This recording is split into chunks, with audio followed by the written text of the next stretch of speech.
मोहिनी एकादशी से जुड़ी यह मान्यता है कि समुद्र मंथन के समय जब अमृत कलश प्राप्त सब देवताओं और असुरों में आपाधापी मच गई।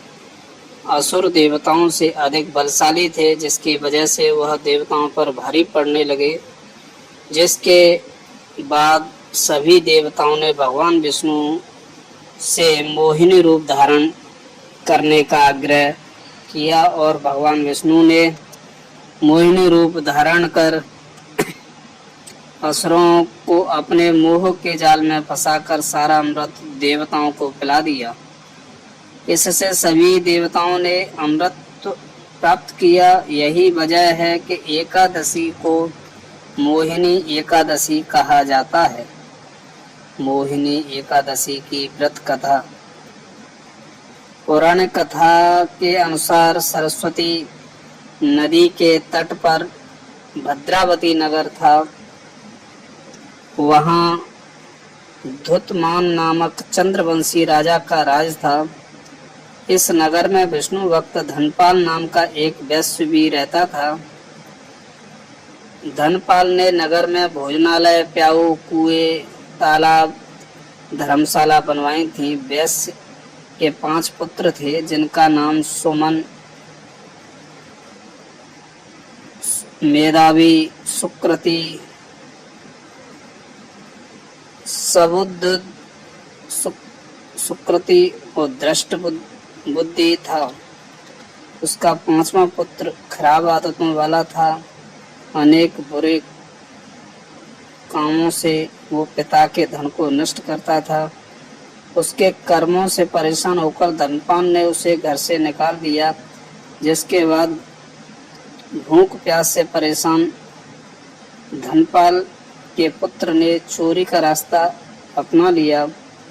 एक दिन वह चोरी करता हुआ पकड़ा गया, लेकिन राजा ने भी उसे धनपाल का पुत्र जानकर कोई कठोर दंड नहीं दिया। लेकिन दृष्ट बुद्धि ने चोरी का रास्ता नहीं छोड़ा और एक दिन फिर से चोरी करने गया और पकड़ा गया।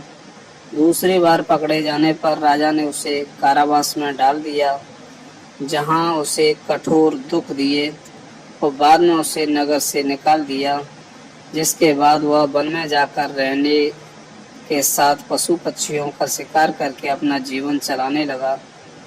एक दिन वो भूख और प्यास से व्याकुल खाने की तलाश में कौंडिन्य ऋषि के आश्रम पहुंच गया। उस समय वैशाख मास था और महर्षि गंगा स्नान कर वापस आ रहे थे। महर्षि के भीगे वस्त्रों के छींटे उस पर पड़ने से उसे कुछ ज्ञान की प्राप्ति हुई। कौंडिन्य ऋषि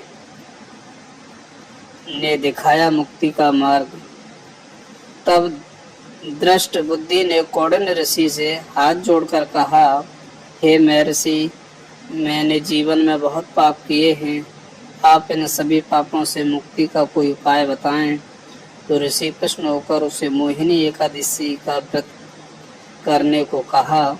इससे सभी पाप नष्ट हो जाएंगे। तब उसने विधि अनुसार व्रत किया। इस व्रत के प्रभाव से उसके सभी पाप नष्ट हो गए और मृत्यु के बाद गरुड़ पर बैठकर विष्णु लोक को गया। इस व्रत को रखने से मोह भी खत्म होते हैं और इससे श्रेष्ठ और कोई व्रत नहीं है।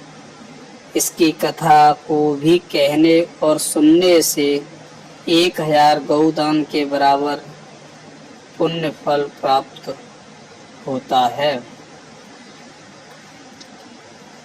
मोहिनी एकादशी का पारायण समय 20 मई 2024 को 8:12 तक सुबह रहेगा।